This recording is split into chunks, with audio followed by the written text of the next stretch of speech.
దొరల భజన చేస్తున్న మాజీ మంత్రి కొప్పుల ఈశ్వర్ అనుభవ రహితంగా మాట్లాడుతున్నారని మంత్రి అడ్లూరి లక్ష్మణ్ అన్నారు. గురుకుల టెండర్లపై చేసిన ఆరోపణలపై చర్చించేందుకు తాను సిద్దంగా ఉన్నానని కేటీఆర్ హరీష్ రావులను తీసుకుని రావాలని సవాల్ విసిరారు.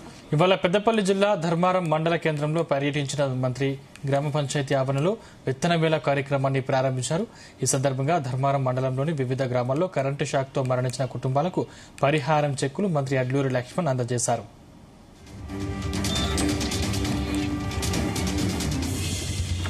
ఇప్పుడు భజన చేసే కొప్పుల ఈశ్వర్ కాదు చెప్పేది, ఎందుకంటే ఆయన మొన్నటిదాకా ఇదే శాఖ మంత్రి చేసిండు. ఆయనకు సంబంధించిన అధికారులే శాఖలు ఉన్నారు. మన సంవత్సర కాలంకి వెళ్ళి అనేక అంశాలు, పప్పు గురించి మాట్లాడుతాడు, నూనె గురించి మాట్లాడుతాడు, కోడిగుడ్డు గురించి మాట్లాడుతాడు, బియ్యం గురించి మాట్లాడుతాడు. మన సంవత్సర కాలంకి వెళ్ళి ఆయన 2018 నుంచి 23 వరకు ఆయన ఆ శాఖ మంత్రిగా ఉన్నాడు. మరి ఉండి అప్పుడు ఆయన 1 ఇయర్కి వెళ్ళి 23 డిసెంబర్ తర్వాతకి వెళ్ళి ఈ 2000 సంవత్సరంకి వెళ్ళి మంత్రిగా బాధ్యత వహిస్తున్నా. మరి ఇన్ని రోజులకి వెళ్ళి ఈ కోడిగుడ్డు పప్పు ఉప్పు అనేది కనబడలేదా? ఇది ఆయనకు ఇదంటే ఇష్టం. 3 సార్లు 4 సార్లు గెలిచినా కానీ అనుభవ రాహిత్యంగా మాట్లాడుతాడు ఆయన మాట్లాడేదంతా. ఇదంతా కూడా జిల్లా కలెక్టర్లు వాళ్ళ యొక్క నేతృత్వం లోపల ఈ పప్పులది కానీ, నూనెలది కానీ, కూరగాయలది కానీ, మటన్ కానీ, చికెన్ కానీ టెండర్లు జరుగుతాయి. రాష్ట్రం ఉన్నటువంటి హెడ్ ఆఫీస్ కానీ, రాష్ట్ర ప్రభుత్వంలో ఉన్నటువంటి పెద్దలు కానీ ఎవరు ఇన్వాల్వ్మెంట్ గారు.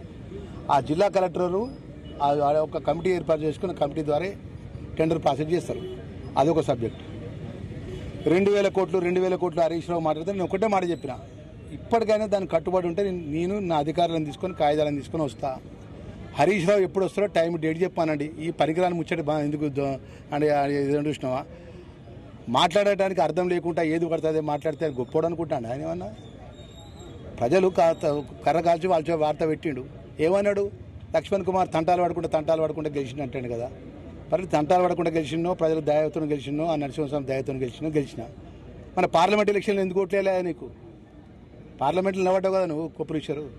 పార్లమెంట్ ధర్మపురి నియోజకవర్గాలకి ప్రజలు ఎందుకు ఓట్లేదని, ఎక్కడ నీకు మెజార్టీ రాకపోయినా ధర్మపురి నియోజకవర్గానికి మెజార్టీ రావాలి కదా. నువ్వు పార్లమెంట్ సభ్యుడికి ఎంబడే పోటీ చేసినావు కదా. నువ్వు ఈ నియోజకవర్గానికి అభివృద్ధి చేసినావు, ఈ నియోజకవర్గాన్ని సస్యశ్యామలం చేసినావు, రైతులకు చివరి ఆయకట్టు వరకు నీళ్ళు ఇచ్చినావు, సన్న బియ్యం ఇచ్చినావు, ఆ రైతులకు మన ఇదంటే రుణమాఫీ చేసినావు, 200 యూనిట్ చేసినావు, రేషన్ కార్డు ఇచ్చినావు అని నువ్వు గొప్పగా నీకు నువ్వే ఊహించుకుంటే మరి ఎంబడే పార్లమెంట్ ఎలక్షన్స్ జరిగినా నీకు ఎందుకు ప్రజలు ఓట్లేదు అంటున్నా.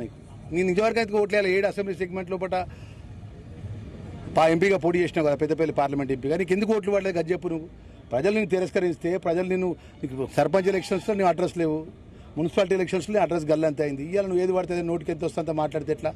మేము జిల్లా పరిషత్ చైర్మన్గా పనిచేసినాము, రాష్ట్ర ఎస్సీ కార్పొరేట్ చైర్మన్గా పనిచేసినాము. ఓడినా గెలిచిన ఒకటే పార్టీలో మాకు అనుభవ రాహిత్యమా?